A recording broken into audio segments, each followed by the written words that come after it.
I made a first impressions video the other night, and now that some time has passed, it's time to talk about some specifics from the Adventure Time finale. Right off the bat, let's talk about this. Oh, this is beautiful. I personally think PB and Marcy's relationship was always there in the show, but there was never any payoff or direct indication of it. Until this scene, you could have gone through the whole series and just said, they're really good friends. The crew definitely had a clear vision, but it was all based on how viewers interpreted it, probably because they weren't allowed to cover it beyond hints. It shouldn't be, but it's hard to put same-sex relationships on TV, especially children's TV, so it's amazing that this happened at all, and it's worth celebrating even if you aren't a fan of the show. It was an amazing way to conclude their story. The next major spoiler I want to discuss is GOLB. So what did we learn about GOLB in this episode?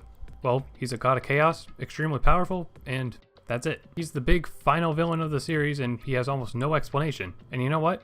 He doesn't need it. GOLB is terrifying, and everything we know about him comes from what the characters in the show know, which is basically nothing other than he's scary and powerful. I doubt the show's crew even has a set backstory for him. They intentionally left it open for interpretation, so here's some interpretation. In Crossover, Prismo talks about his boss, and considering Prismo's dimension has rocks like the ones that orbit GOLB, it's safe to assume GOLB has some tie to Prismo. In Wake Up, Finn says, "What do you think happened to make a place messed up like this?" Which is really interesting because it heavily implies Prismo's dimension was destroyed. Perhaps the entire dimension was destroyed, and Prismo was the only one left by GOLB, because he wanted to make a Wishmaster for some reason. Just a theory though, but I think it makes sense since it'd be so weird for them to introduce the idea of Prismo's boss and then never have him play a role anywhere in the series. But you never know. The episode Whispers is important to consider as well. In this episode, the Lich calls himself the last scholar of GOLB, so he was created by GOLB, similarly to how these two monsters in the finale were made by GOLB. These two monsters could be just as powerful as the Lich, and GOLB created them just by breathing. And what ultimately defeated these monsters? It was harmony. And what ultimately defeated the Lich the first time he appeared? Love. There's definitely a connection there. I think GOLB both creates chaos and is attracted to it, so during the Mushroom War, he must have appeared and brought the Lich to life. The Lich also kind of appears as a comet in the prehistoric era, so maybe GOLB was responsible for that too and he wanted to create some chaos by sending a comet, which is exactly what happened considering that comet caused the creation of Ice King's crown.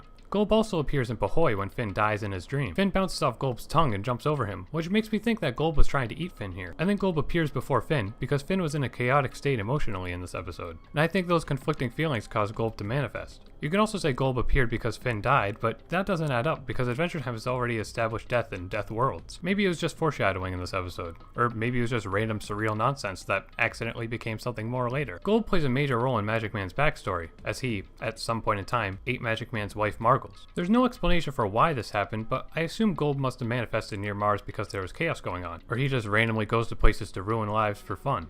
But here's a pretty crazy idea. What if GOLB becomes what he eats? What if he is some sort of combination of all the people he consumed? Think of what happened to Betty. She wished to protect Simon and then was transformed into GOLB. But what if that wish didn't work? Her other wishes on the crown didn't work, so what if that last one didn't either? Gunter is able to make a wish on the crown, so maybe Betty's wish really didn't work. Instead, she was eaten by GOLB and became a part of him, and the entity left afterwards because he got what he wanted, a new vessel. If we apply this idea to Magic Man's backstory, then that would mean that the GOLB that appears in this episode is actually Margles. What gave me that idea was this shot from the end of the episode. Simon is wishing for Betty back, but he gets a bucket with a basketball net instead. The same thing happened when Magic Man wished for Margles back, so maybe they can't get their lovers back because they're a part of GOLB. Theoretically, Margles and Betty aren't dead. They're sharing the same chaotic form. This is slightly disproven by promotional art for the Astral Plane episode. The art shows GOLB near Mars, and I assume this is from when GOLB eats Margles. Notice that GOLB looks exactly like he does in Come Along With Me, yet when he eats Betty he undergoes a major transformation. So why didn't he transform when he ate Margles? Well, maybe he did. You only see GOLB's backside from here, so maybe his front side is different than we know. Also, Magic Man seems very surprised when he watches Betty transform. So the same thing probably didn't happen when Margles was taken. That kinda deconfirms my whole theory, but really, they keep this guy vague for a reason. Any sort of story you want to make up for GOLB can essentially be true because he doesn't have a story. It's very fun to think about things like this. GOLB is an extremely cool concept to me,